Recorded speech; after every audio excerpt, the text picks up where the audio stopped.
So here we are looking at the LibTech Darker Series, which used to be the Dark Series, and now it's Darker Series because it has C3 camber, which is, if you want to turn it sideways, Peter, it is a little bit of rocker in the middle, but the camber now is the contact point on each end, where before the rocker used to be the dominant, used to be the contact point, and these were almost touching the snow.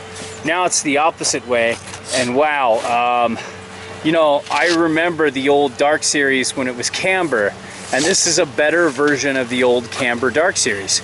The Darker Series now, same ride, it's got these little risers here, and it's got a very all mountain freestyle to even borderline all mountain. It's slightly set back. They call it like a twin harmonics or something like that, but it feels directional. It feels like twinish to directional. But riding switch isn't bad, but you can see the nose and the tail are completely different. Like the tail's like, small and blunted, and then the nose is kind of runs up, has a different look to it. And also there's a slight setback. So these little risers are not in the same place, when you have a centered stance. So the flex is a little different.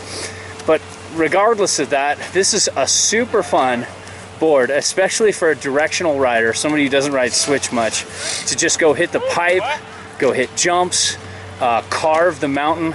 It really carves well. It's got a much more aggressive edge hold. It's got a much more aggressive side cut than a lot of the other camber dominant boards, like the Hot Knife, like the Canoe Temple Cummings. It's got got a lot more going on edge hold wise. So great, like icy, like if you live on the East Coast or if you live in an icy area, this is a great board for you. In powder, it's just not going to have the same kind of float and the same kind of ease as the old C2 BTX or C2 Power BTX Dark Series. But still, it's a really fun board, especially for those who just live to carve. And spring-wise, it wasn't super poppy, but it was pretty poppy. I was expecting a little more pop for a camber dominant board like this, but it's still, you can still get, you can still work it. Peter, what'd you think? I absolutely love this board. For someone who loves to just go balls deep fast and we're talking about balls deep. And just lay down as hard a carve as I possibly can, especially in snow like right now, which is harder and has a lot of crud going through it.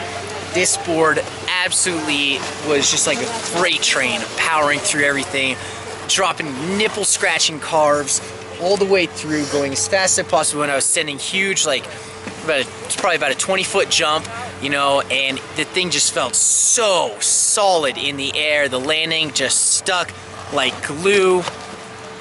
Another thing, Peter, I was just thinking about, sorry to interrupt, but the camber isn't very catchy. It doesn't feel like you can kind of slide around into into riding switch, just kind of butter around, and it doesn't feel like you're going to catch your tail. And I didn't feel super uncomfortable riding switch on this thing at all.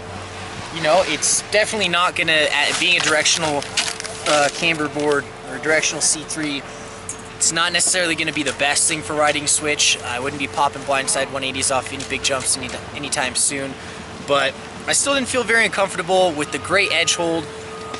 Just probably one of my favorite boards that I've ridden as far as aggressive all mountain boards. Yeah, it is aggressive all mountain, aggressive. Maybe I'd just say straight up all mountain, wouldn't you? Just straight up all mountain. Yeah. I mean, you can hit. You could definitely hit some big jumps and feel super comfortable. But I wouldn't be throwing spins, and I wouldn't be hitting rails with this board. And probably not the best powder board, but maybe one of the best hard pack to groomer boards out there. Yeah, definitely. I remember the old, although we didn't ride this in powder, the old Magna Traction with camber. Dark Series I owned for like a year and rode every day, and it wasn't that easy in powder. This is probably a little better, but it's not as good as the C2. Yeah. Kind of in between those two. Yeah. That's about it. For powder board. Yeah, what do you think? Yeah, but definitely probably going to be one of my first choices for an aggressive groomer day and just hitting big jumps and just sending it huge. I want to take this through the pipe. Yeah. There's no pipe on this mountain. Yeah. But if there was, I'd be in the pipe with that in a second. It just looks like so much fun, especially for like directional pipe riding, you know, which is what most people do anyways. Yeah.